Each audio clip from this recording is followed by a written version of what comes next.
On a recent camping trip, I bent the frame of my B&W Companion slider hitch. Stay tuned to find out how it happened.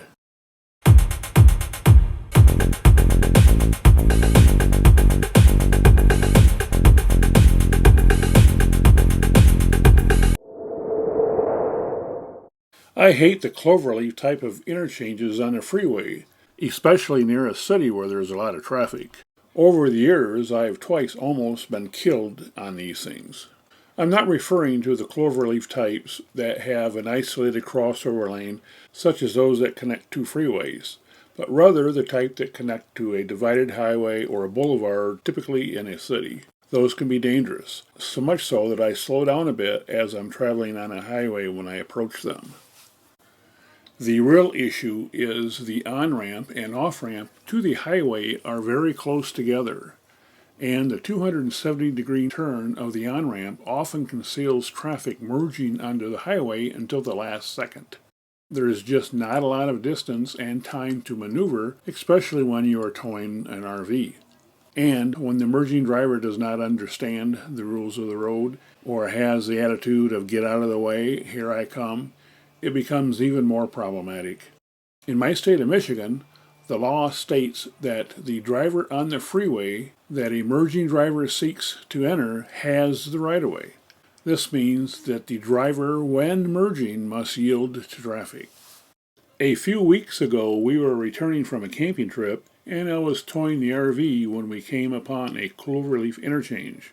I was in the right lane, and there was traffic in the left lane, so I could not move over. And wouldn't you know it, at the last second, a driver appeared in the merge lane wanting to merge onto the freeway. I slowed down as much as I dared, but the driver, rather than speeding up and merging ahead of me, crossed into my lane going too slow, and I had to slam on the brakes. I don't know if the other driver didn't see me or were teaching me a lesson for not merging into the left lane. At any rate, when I applied the brakes, I felt a huge bump from the RV. And at first I thought somebody had hit me from the rear. Luckily, I was able to pull into the exit ramp and stopped on the exit circle to check things out. After I stopped, I looked the RV over and did not see any damage, so I was not rear-ended. I have a Moride rubber pin box, and I surmised that the pin box allowed the RV to slam into the stop post on the pin box, causing the huge bump. As everything checked out, I put the vehicle in gear, and as I started to drive away, I felt an even larger bump. At this point, my wife was just freaking out. She didn't know what was going on, and neither did I, for that matter. So I checked the hitch again, and the hitch was deployed in the slider position, so that was the reason for the second jolt.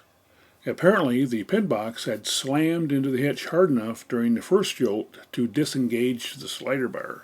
Unfortunately, the first jolt also dislodged one of the leveler blocks in the bed of the truck, and it landed onto the backside of the hitch. And I did not notice that the first time I checked the RV, as I was more interested in collision damage.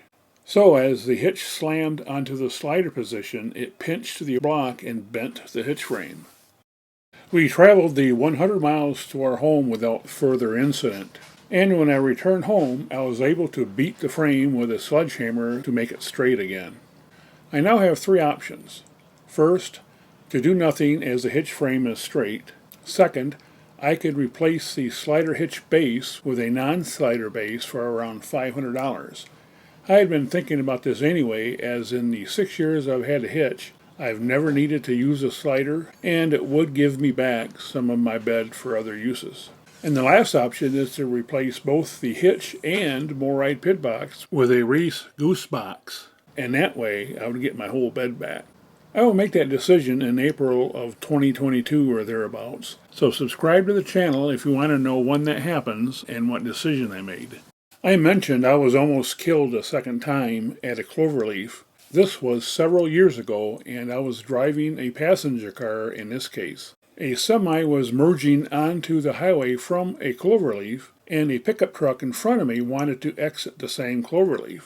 The semi, of course, was slow in getting onto the highway, and the pickup just about stopped to let him go by so he could use the exit. Again, the idiot stopped on the highway. I couldn't move over, so I laid on the horn. not so much to show disdain, well, maybe a little, but to warn of a dangerous situation. Well, the guy did not understand the situation he was causing, and after he was able to get on the exit ramp, he flipped me off. Unfortunately, it seems these days defensive driving is not enough. You have to be proactively defensive driving. So stay safe out there, my friends.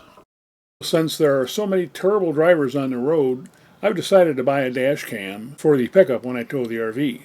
And I'll be doing a review, of course, on that dash cam soon.